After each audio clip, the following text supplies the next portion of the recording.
earliest memories of eco is from Michigan State University. And I do not know whether I was at the first or one of the first. It's been too long. And I do not know where it was, other than probably somewhere in the wilderness. And I do know that I probably did not like it. There's too many white people. And I wasn't used to white people. But it took me a couple of years, and I got used to white people. And I got used to a few of the black people too. And I started to really, really like eco. And it gave me a sense of, a better sense of the people who were involved in community psychology. And it did that, I guess, informally. So I do know that's what I appreciated most. My favorite part of eco, the thing I look forward to most is reconnecting with folks that I haven't seen in probably a year. And that includes students, although I rarely remember their names, from other places, of course. And it's funny because the people expect me to remember their names. To catch up with my colleagues, what they've been doing, and I guess to hear about what people have been doing, the research, but I don't put a lot of, I don't put a lot of expectations in terms of the how much a particular research project is developed. One of my favorite parts is talking about some of the undeveloped stuff and being able to contribute to that, because you're not going to be involved in it beyond probably that moment for the most part. But reconnecting, I think, is what I like most about it. I remember when I was doing my rites of passage work, and presenting that at a conference. The reception that I got was more gratifying than what I even experienced at my own institution. Mm-hmm. Because there were, with people who kind of really appreciated and understood doing psychology in that way. The importance of it,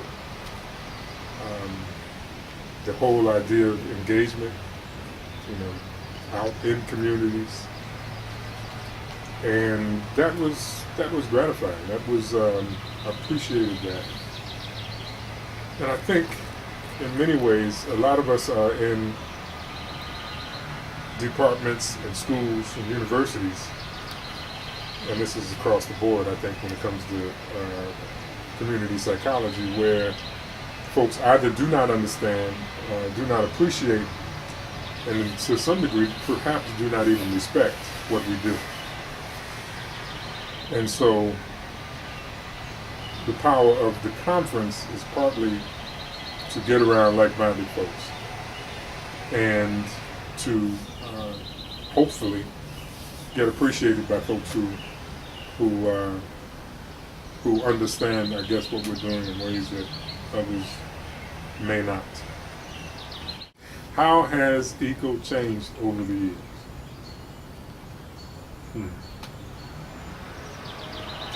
I think I can only speak from the Southeast Eco region. As I mentioned earlier, we have become more urban, if you will.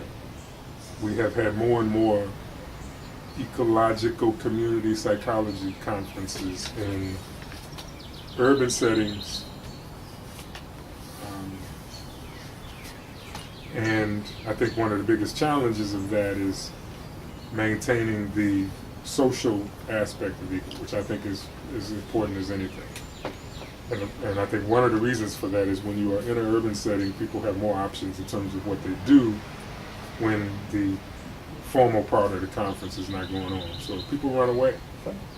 And so having it in more rural settings, there is less of an opportunity for that. So that's one way. And I don't think, the changes have not been like something that has gone away necessarily and hasn't come back. The beauty of eco is that it takes on the character of whoever's hosting it. And whoever's hosting it is graduate students. And I think that's the biggest beauty of it. Where faculty step back and, we ought not be involved, but so much.